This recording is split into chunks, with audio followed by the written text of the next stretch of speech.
আসসালামু আলাইকুম। আসছি সি বিচে। আজকে আমার ওয়াইফ সহ আসছি। আমার মেয়ে আসছে। এই যে আমার মেয়ে জান্নাত, এই কথা বলো। হাই, আমরা এখন কক্সবাজারে আসছি। একেবারে 31st নাইট করে তারপরে যাব এখান থেকে। ইনশাল্লাহ সে ১ সপ্তাহের প্ল্যান করছে। আপনার কি অবস্থা? আসছি এনজয় করতে, এনজয় করবো, আনন্দ ফুর্তি করবো, মজা করবো।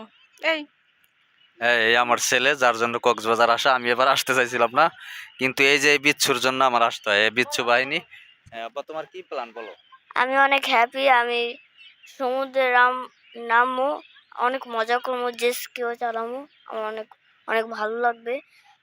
আবুর ফ্যামিলির সাথে আমি পানিতে নামবো। সে আমাদের ফ্যামিলির সাথে সবসময় থাকতে চায়। আজকে সে কি কি করব সেটা সে ব্যক্ত করলো। তা আমরা আজকে খুবই এনজয় করব। আপনারা দোয়া করবেন যাতে আমি আমার ফ্যামিলি নিয়ে ১ সপ্তাহ খুব এনজয় করতে পারি। আমার অনেক গুরুত্বপূর্ণ কাজ ছিল বাড়িতে। আমার বাড়িতে একটা বিয়া ছিল ২৭ তারিখে। সেটা আমার মাথায় থাকলো। আমি প্রথমে চেষ্টা করছিলাম যে আমি বিয়েতে অ্যাটেন্ড করব, হয়তো ২ দিন থেকে চলে আসবো। কিন্তু রাস্তায় এসে প্ল্যান হলো যে না, আসলে আর কবে না কবে আসতে পারি, এবার একটু বেশি থাকবো। তারপর 31টা সামনে পড়ে গেছে, যার কারণে সিদ্ধান্তটা চেঞ্জ করলাম যে ১ সপ্তাহ থাকবো। এরপরে যদি দেখি যে ১ দিন ২ দিন থাকার পরে তেমন ভালো লাগে না, যে না এখন আর মন চাচ্ছে না, ঢাকা চলে যাই, সেটা অন্য হিসাব।